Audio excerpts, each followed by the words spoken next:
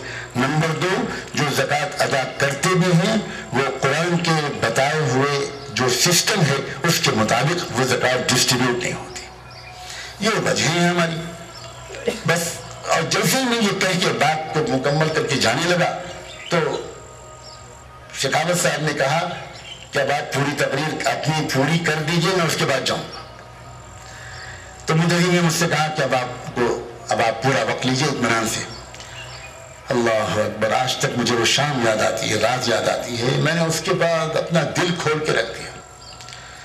زکوٰۃ کے بارے میں جو کچھ میں تھوڑا بہت کہنا اور ضروری سمجھا وہ کہا، اور اس کے بعد میں نے ان سے کہا کہ شکاوت صاحب، میں جس محبت سے اپنائیت سے آپ نے ایک بات پوچھی، میں بھی آپ سے ایک بات پوچھنا چاہتا ہوں اسی محبت کے ساتھ۔ جب آپ کو یہ اطمینان ہے کہ زکوٰۃ پاورٹی ایلیمینیشن کا، غربت کے دور کرنے کا بہترین ذریعہ ہے، تو آپ اس سسٹم کو کیوں نہیں قبول کرتے؟ کیا دقت ہے؟ کیا رکاوٹ کیا ہے؟ جب آپ یہ بات جانتے ہیں کہ زکوٰۃ سے بہتر کوئی اور سسٹم نہیں ہو سکتا سماج کے غریبوں کی غریبی کو دور کرنے کے لیے، تو پھر کیا وجہ ہے؟ اور شکاوت صاحب اب مجھے کہنے دیجئے، یہ کب تک یہ اس طرح کی باتیں ہوتی رہیں گی؟ آپ اس بات کو آپ کو سمجھنا چاہیے، اور مجھے موقع دیجئے کہ میں آپ کے پاس آؤں اور گھنٹوں بیٹھوں آپ کے پاس، کتابوں کے حوالے پیش کروں اور آپ کو بتاؤں کہ اسلام کی شروعات محمد رسول اللہ سے نہیں ہوئی تھی، اسلام کی تکمیل محمد رسول اللہ سے ہوئی تھی۔ ہندوستان کو بھی نبوت کا حصہ ملا ہے، یہاں بھی خدا کی طرف سے آسمانی کتابیں آئی ہیں اور اس کے بہت دلیلیں اور ثبوت موجود ہیں۔ اور ایک تفصیل کام کر کے پھر نماز کے بارے میں ذکر کر کے، نماز کا کیا تذکرہ یہاں کی کتابوں میں موجود ہے۔ نماز عربی زبان کا لفظ نہیں ہے، نماز پرشین زبان کا لفظ ہے، اور پرشین زبان میں یہ گیا ہے سنسکرت سے، اور سنسکرت میں ہمارے بہت سے ماہرین لغویات نے، علماء مشرقیات نے اس بات کا اعتراف کیا، اس کو تسلیم کیا ہے کہ اصل میں یہ لفظ تھا سنسکرت میں نمہ اج، یعنی اس خدا کے سامنے سر جھکانا جس نے کسی کو جنم نہیں دیا، لم یلد ولم یولد وحدہ لا شریک، خدا جس کے سامنے سر جھکانا، اس کو یہاں کی پرانی کتابوں میں کہا گیا تھا نمہ اج، اس کو فارسی میں بنایا گیا نماز۔ چنانچہ ہندوستان میں جب اسلام آیا اور اسلام کو یہ آخری محفوظ ایڈیشن آیا تو ہمارے ان علماء اور ان بالغ نظر لوگوں نے یہ محسوس کیا کہ یہاں تو یہ چیز پہلے سے موجود ہے اور یہاں تو یہ نام پہلے سے موجود ہے، تو انہوں نے صلاۃ کا جو لفظ تھا عربی کا اس کو رواج دینے کے بجائے پرشین لفظ نماز کو رواج دیا، تاکہ یہاں کے لوگوں کو یہ پیغام جائے کہ یہ چیز تو آپ کے پاس پہلے سے موجود ہے۔ اور یہ کچھ دلائل دیے، میں نے حوالے دیے۔ الحمدللہ میں نے کچھ کوشش کی تھی، ایک زمانے میں 2 سال سنسکرت پڑھی اور میں نے بہت غور سے ان کتابوں کا مطالعہ کیا کہ میں اس قوم کے سامنے بھی اللہ کی وہ سچائی، اس قرآن کا وہ پیغام پیش کر سکوں، اور اس کے عجیب نتائج نکلے، محیر العقول نتائج نکلے، عجیب نوجوان وہ دیوانہ وار اسلام کی طرف آئے اور ایسے ایسے جذبات کا اظہار کیا۔ میں بیچ میں ایک واقعہ سناؤں، ایک مرتبہ درس قرآن سے اٹھا، لوگ مجھ سے مسافہ کرنے لگے، بھیڑ لگ گئی، بجلی چلی گئی، میں پہچان نہیں پا رہا تھا لوگوں کو، خالی مسافہ ہو رہا تھا۔ ایک نوجوان نے ہاتھ ملاتے ہوئے مجھ سے کہا، مولانا صاحب میرا نام آنند کمار مشر ہے، میں 3 مہینے سے آپ کے درس قرآن میں آتا ہوں، آپ سے میں ایک تنہائی میں اکیلے میں ملنا چاہتا ہوں، کوئی وقت دے دیجئے۔ میں نے کہا کل آپ آ جاؤ۔ اگلے دن وہ 9 بجے میرے گھر پہ آیا، اس نوجوان نے ایک کتاب نکالی جو کاغذ میں پیک تھی اور کہا کہ ذرا اس کو پہلے پڑھ لیجئے۔ وہ قرآن کا انگلش ورژن تھا اور اس کے شروع کے پیجز پر اس کے ہاتھ سے لکھا ہوا ایک کمنٹ تھا اور اس میں یہ لکھا تھا کہ I bear witness that this is the holy book revealed by Almighty God۔ میں گواہی دیتا ہوں کہ یہ ہے وہ کتاب جو خدا کی طرف سے اتاری گئی ہے، لیکن میں یہ بھی گواہی دیتا ہوں کہ 8 سال سے میں اس قرآن پر عمل کرنے والے کسی ایک انسان کو ڈھونڈ رہا ہوں، لیکن آج تک ڈھونڈ نہ پایا، آج تک میں نہیں تلاش کر پایا کوئی ایسا انسان جو اس قرآن کے مطابق جیے۔ تو میں نے اللہ کی توفیق سے بدل سا جواب دیا، میں نے کہا آنند کمار تم نے اپنے 8 سال بیٹا کیوں برباد کر دی؟ کاش تم مجھ سے ملتے رہے، میں تم سے پوچھتا ہوں تم کو کسی اور کے ڈھونڈنے کی کیا ضرورت ہے؟ Why don't you؟ تم خود کیوں نہیں بنتے ہو؟ تم خود کیوں نہیں طے کرتے ہو کہ میں بنوں گا اس قرآن پر عمل کرنے والا؟ مجھے کسی کی کیا ضرورت ہے؟ یہ قرآن میری باپ کی پراپرٹی ہے، یہ قرآن تمہارے لیے بھی آیا ہے، تمہارے خاندان کے لیے بھی آیا ہے،